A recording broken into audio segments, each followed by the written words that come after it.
That was a very good story about what a master should be. You like to hear? Suppose you want to be a master, listen carefully. Here is the way, the method, and the secret. Now, there was a man so holy, so pure, that even the angels was so rejoiced every time they see him. However, despite his great purity and holiness, he has no idea that he is holy and great, and that is the only problem with this guy. So he just went about his business and humbly distributing whatever good he has or whatever goodness he possesses, without even thinking about anything, just like a flower emitting beautiful fragrance without even knowing that she has fragrance. And it's like the sun diffusing all this warmth and beautiful, nourishing sun rays without ever thinking about it. So that was the way the man was. His holiness lay in this, that he forget each person's past and look at them as they were now, and at the present only. And he looked beyond each person's appearance to the very center of their being, where they were innocent and blameless, and even too ignorant to know what they were doing. And he saw nothing extraordinary about his behavior or in the way he looked at people, because it was a result of his way of life, perhaps the purity inside or the way he lived his holy life. So one day the angel came to him and said, "We have been sent by God, and God have bestowed upon you favors, that whatever you wish will be given to you. So ask now." So the holy man was very speechless and was at a loss of what to wish for. Stupid man, huh? If it were you, huh? If it were me too, what could we all wish? Like a better meditation hall, perhaps. At least, so it doesn't leak when it rains. And then we don't have to move our holy cushion from one place to another and get scolded and that. And then what else could we wish for? My house, yes, the stinking paint odor would go away immediately, so that I don't cry every morning and have a hard time to put back my mascara on. And I can sleep better at night without headache, etc., etc. And that it doesn't rain so hard. It rains okay, but just like sprinkle, perfume, just to cool the air, for example, but not to flatten our tent like a pancake. Well, wow, we could wish for a lot of things, right? And well, on and on and on. So okay, I think we shouldn't be so greedy. We stop here. Otherwise, other people, non-practitioners, will think, what? They practice meditation and they always want so much. All right, we don't say it. So the man was speechless in his very innocent way and didn't know what to wish for. So the angel has to give him a kind of ideas, And they asked him, "Would you like the gift of healing? For example?" The man said, "No, I would rather God did the healing himself." Yeah, a clever man. He didn't want to do nothing. Yes. Okay, then we change our wish. We would say no. We rather we go to heaven and don't have to meditate even, huh? Or God come and make the meditation hall for us Himself. So the angel continued to ask him, would you want to bring sinners back to the path of righteousness? No. Oh, it's a funny man. No, he said, it is not for me to touch humans' hearts. That is the work of the angels. Phew. Then what does he do? Oh, I could say the same thing, and I'm finished. Huh? So the angels continue patiently, with all reverence, ask him, would you like to be such a model of virtue that people will be drawn to imitate you? Nah. Was the man astonished reply. What for? For that would make me the center of the attention. Wow, it's clever. This is the worst thing that you could have. The center of attention. I know what it's like. How does this man become so clever? He has not had the attention and he knows already. Yes, I should have known this before. Then what do you wish for? The angel asked. I wish for the grace of God, was his reply. Having the grace of God, I will have all the contentment and all my desires fulfilled. And the angels was thinking that this man, despite his holiness, is so stupid. God doesn't grant favor that often. And God doesn't dispatch an angel to anyone that often in order to grant him boons and favors. And this man, how come he is so holy but so stupid? Huh? So they force him. They say, God's will shall be done. Now you must have a wish or one will be forced upon you. I thought God is liberal, but he's a dictator. Huh? We always thought that God give us free will, huh? And let you do what you want. Is that not true? How come here he's like a dictator? He forces people to want something. That's a problem with him. Yeah. Okay. Then the old man was kind of forced into this situation, and he has to obey God's will. So he said, all right. Then I shall ask one wish. Whatever good be done through me, don't let me know it. Wow, that's nice. I remember when I first wished for something, my teacher, the Buddhist teacher, she was a nun and a monk and a few more nuns and a few more monks, when I wasn't enlightened, before I became acquainted with the Guanyin method, and the first Buddha I took home in Germany. That was not the first Buddha, but the first Buddha in Germany, because they believed that if I take the Buddha alone home and without the presence of a master or teacher, nun, then that Buddha is up to no good. I mean, this Buddha will be good for nothing.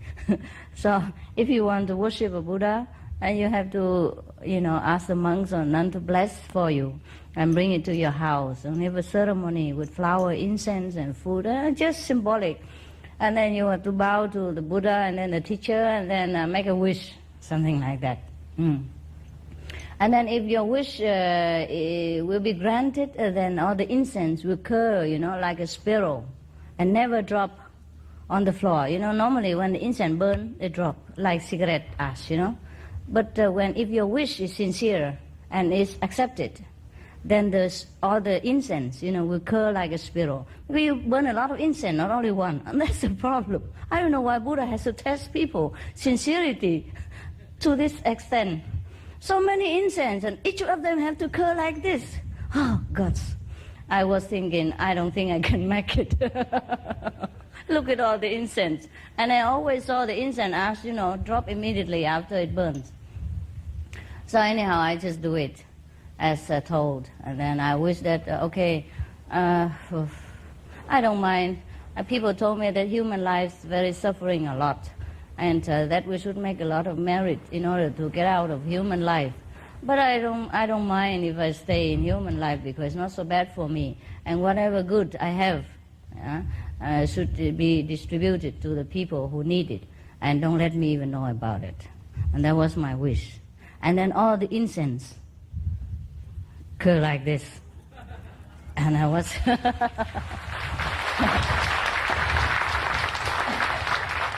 And I was thinking, my teachers, they bought a special incense for me. That was for sure.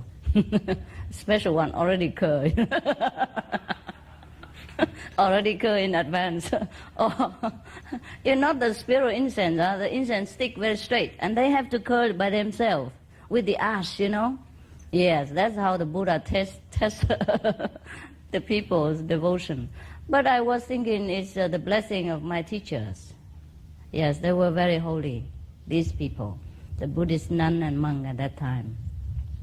The whole family has become nuns and monks, and I think they have helped me a lot in my time in Germany, teach me a lot of things, and I think they're very holy. And due to their blessings, the incense, they are not go straight or drop, but just curl it.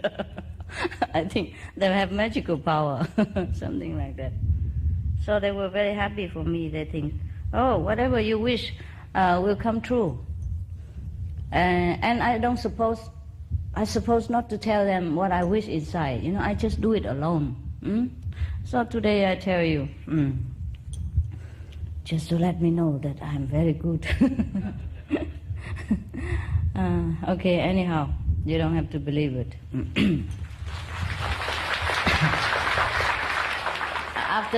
But after I told you, I don't know if I'm good anymore. I don't know if I should tell you. It's just by the way I read this, and it reminded me of my things.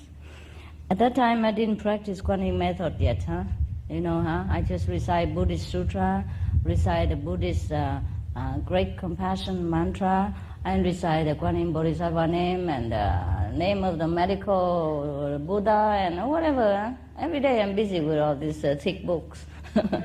Which I didn't understand half of it. So it was accepted that the holy man's wish should be granted. And now God has arranged, because he doesn't want, the holy man doesn't want to know whatever good done through him. So God has arranged it that his shadow will be a great blessing for anybody, or anything, anywhere that it falls upon. And the man would never know anyhow, because he will look in the front.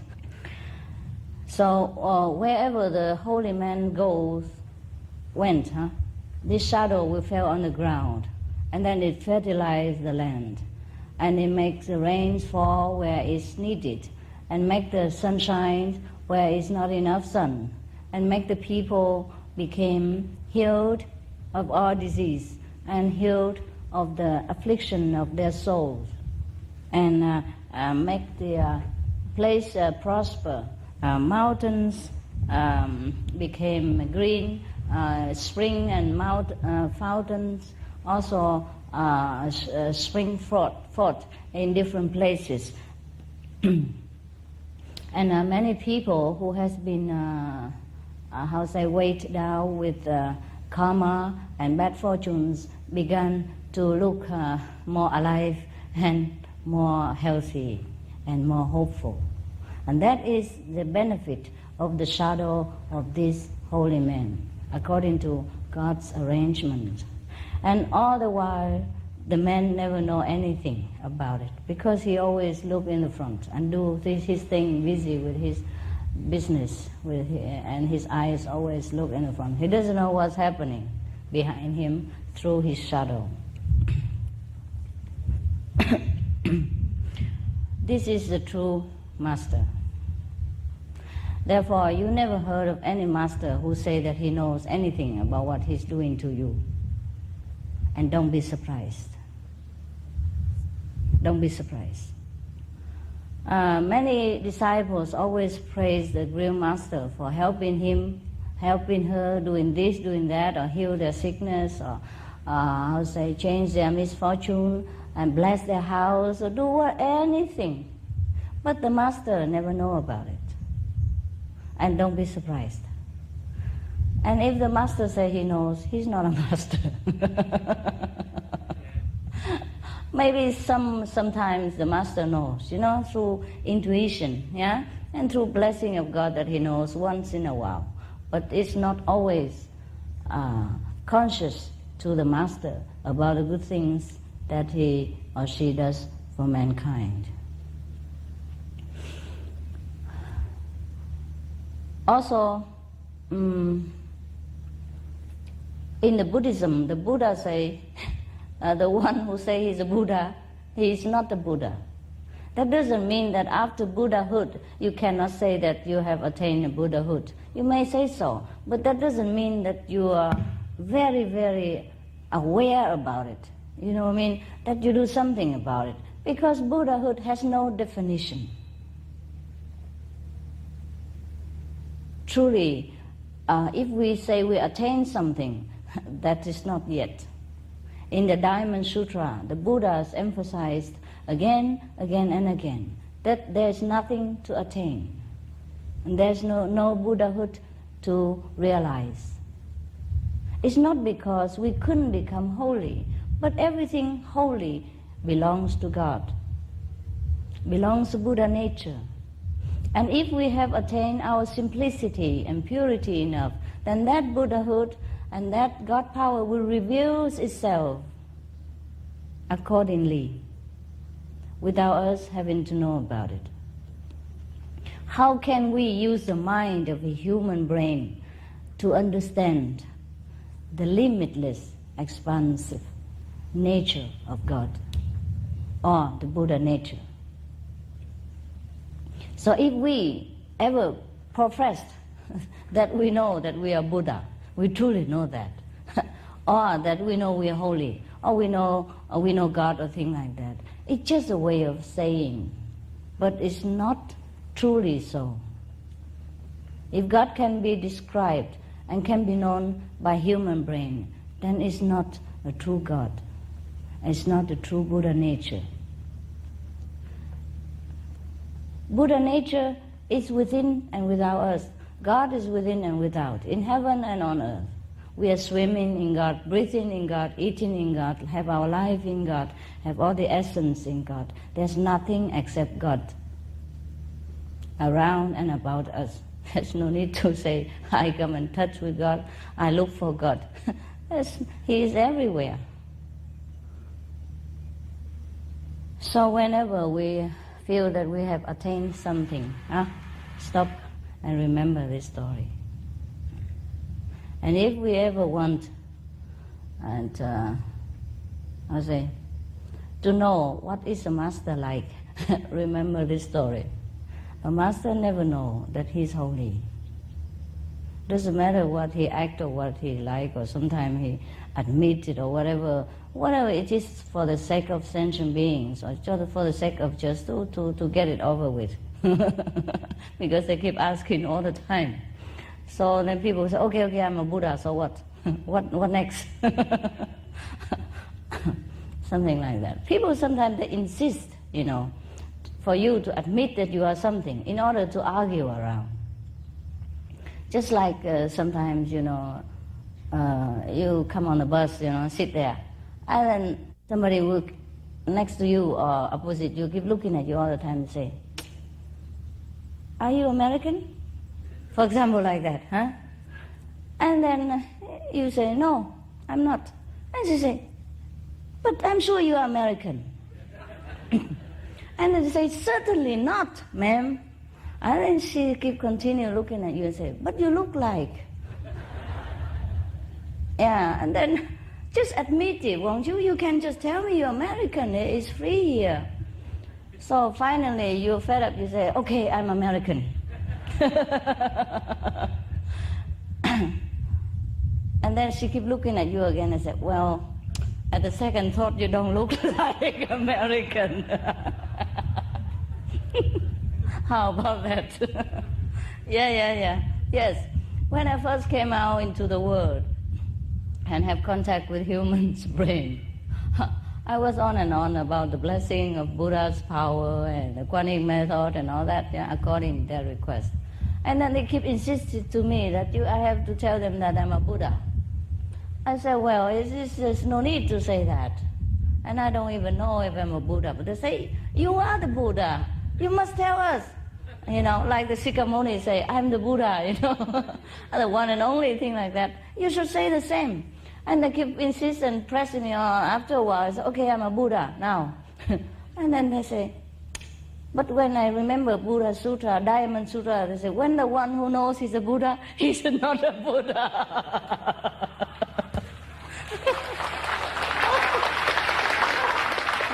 No, you tell me. Oh, we cannot win, huh? So just know yourself, huh? Or don't know yourself. Whatever you're comfortable with is okay. We cannot argue back and forth with all these human people. Human, because their brain are made this way. Just to make trouble where trouble is not. Just to ask question where question is not necessary. And to give answer when answer is not seeked. Thing like that. Always the same. So what we do is just to continue with our daily business, huh?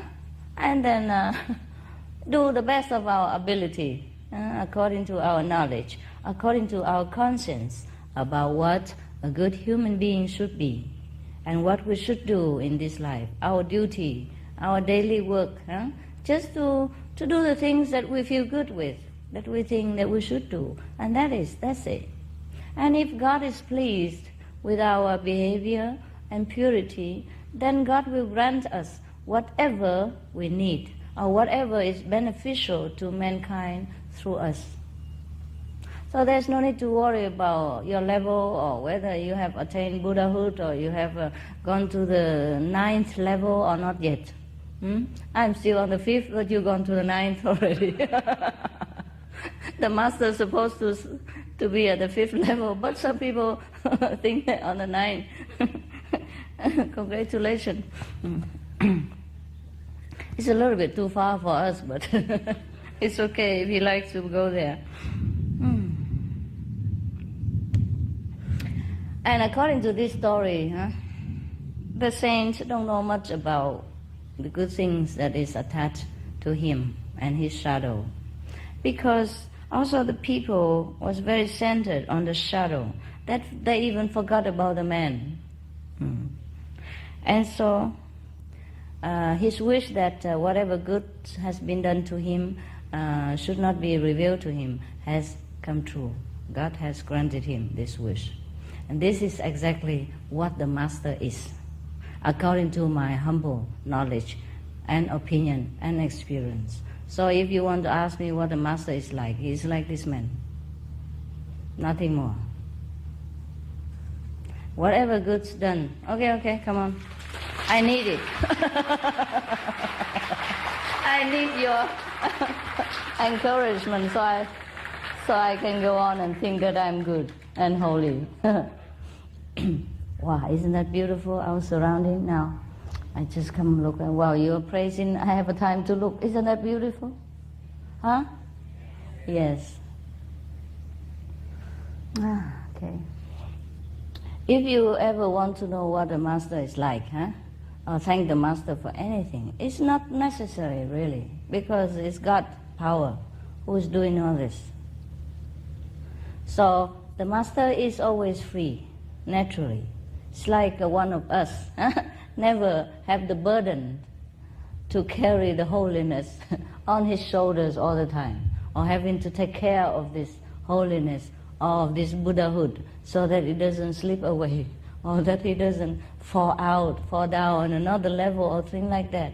Once you attain Buddhahood, once God is pleased with you, he does not withdraw the favor. So he will continue to have this all his life without even know about it. What for should we know? If we do good to mankind, what for should we know about it? It's mankind who are benefited. So that's the main important thing, huh? Because we want to benefit people. So if they get the benefit, doesn't matter where from or how it's done. Many of the, not many masters on earth, but some of the masters that I met, the true master, they are like that.